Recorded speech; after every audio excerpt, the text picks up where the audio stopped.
question about a special audit, a special meeting, I should say, a special Board of Finance meeting. We'd be prepared to do that. The next one, as you mentioned, is May 23rd. Now, we're going to meet again here next Wednesday the 9th, and if we make the progress that we think we will, and there's an opportunity to call a special Board of Finance meeting, it's certainly an option available to us. Well, can you call in right now? Can you call, can you contact whoever you need to call a special Board of Finance meeting for next week? To give us the authority? Yeah, here's what it comes down to. And the answer is, yes, you're quite right, that is one avenue, that's one way we could try to proceed here. But I believe that Tim here sees the light. He was trying to do things in a certain proper procedural way, and I think that he's slow, but he's coming around. And the reason I would have called for the special Board of Finance meeting at the end of our previous subcommittee meeting, if he wasn't open to the idea of a special forensic audit. And he said he was then, and he still is, and he did include it in his proposal. I just don't like his way of getting to that, or his limitation of firms that somehow do everything, encompass everything. And Mr. Wexler made some very good points that I was not able to articulate about the relationship between auditing firms and whoever they're auditing for whatever roles that they happen to be playing, whether it be a somewhat cooperative or just observational, or whether it's investigatory and slightly adversarial. So, that certainly leads to the idea that there should be independence, and independence from independence, if you will. But because there was progress made last meeting, and the openness to discuss this and possibly propose something at the next meeting, I still don't see the need for a special Board of Finance meeting. Here's the thing. We are firemen on the way to try to put out a fire, okay? And along the way, we learned a little something. We learned that there was a patient who is dying. And we get to the fire and we see the patient. We're not going to say we're not medical people. We're not going to save that patient. We're saying we want to put out the fire and we want to save North Haven. And that's what the forensic audit would do. Mr. Miles, question. I'd just like to make a statement. Excluding Mr. Hallahan, he's prepared very well for this meeting, and as usual, business as usual in North Haven. Yeah, Sergeant Fennell, please. Yes, you made several comments at this meeting and the last one, suggesting that an ordinary audit has ways of detecting irregularities and looking at procedures. But the truth is, for 20 years, you had an ordinary audit, a company that Mr. Swinkowski was associated previously, and they didn't pick up anything for 20 years. So clearly, they won't pick it up. They didn't pick it up. So we need something new. What you did before didn't work.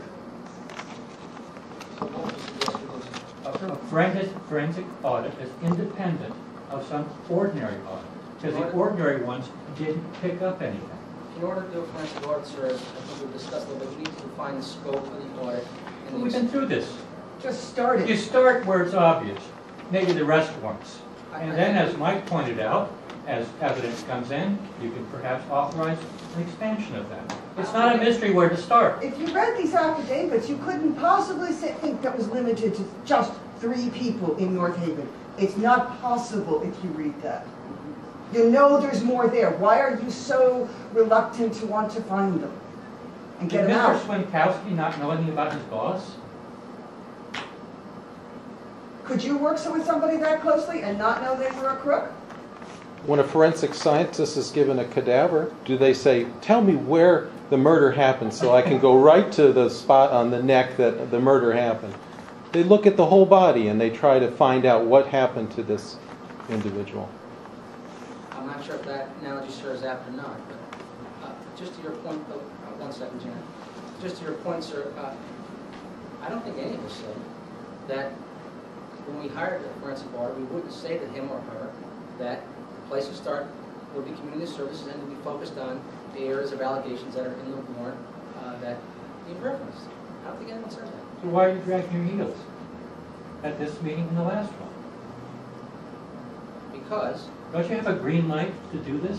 Can't you all three be unanimous and go to the finance committee and say, this is what we need, this is what the town wants? What's wrong with that? Why are you dragging your heels? Why are you throwing up smoke? I don't think we are, sir. But You are. You are. I guess Mike's not. Janet, do you have a question, please? Actually, no, I would just like to point out to the subcommittee that everything I've read and everything I've heard from the people of North Haven is, let's do a forensic audit. So I think that it's clear to me, I haven't read a single letter from anyone, except perhaps Mr. Peterson, saying that we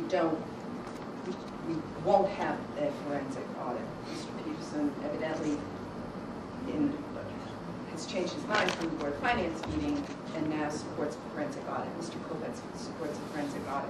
I haven't seen a single letter from anyone in North Haven in any of the newspapers or on any of the blogs or anywhere else that says, please don't do a forensic audit.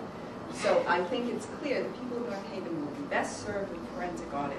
I think that Mr. Wexler's points are, and the history of what's happened with Enron and our federal government is clear that the best thing is independence. So again, I ask you, hire your annual audit firm.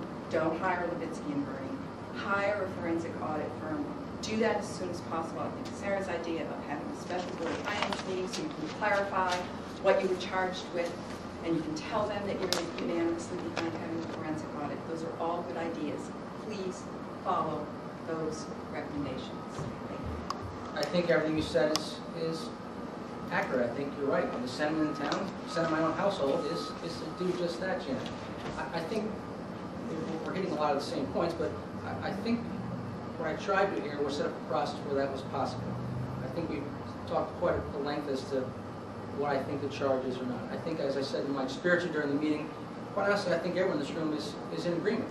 It may be about how the best way to go about doing that. I guess my opinion is that whether or not Mr. Wexler was right, that it should be one firm or two, even if we take two firms, I would offer that that would take as long as, if not longer, in the process that we've identified here. Could be wrong, but that's my opinion. What don't you understand about Wexler's point, about conflict of interest? What don't you understand? Pardon? I didn't say I didn't understand his point. Well, why are you undecided on it? He's thrown out an opinion that we should have. That's right. So you heard his opinion. Now what? You're just undecided? I'm not saying. Well, can you think it through in real time? Yes, I can. All right. I'm undecided, and I'll consider it some more. So Just you like I'm didn't sure- think it. So you can't think it through in real time. Sir, I think all of us, including myself, are allowed to consider any idea at whatever length we desire. This is not a new idea. Conflict of interest is something you should have been thinking about. Well, Mr. Wexler raised some interesting points. There may or may not be a conflict of interest, okay? But that's the way the draft was constructed.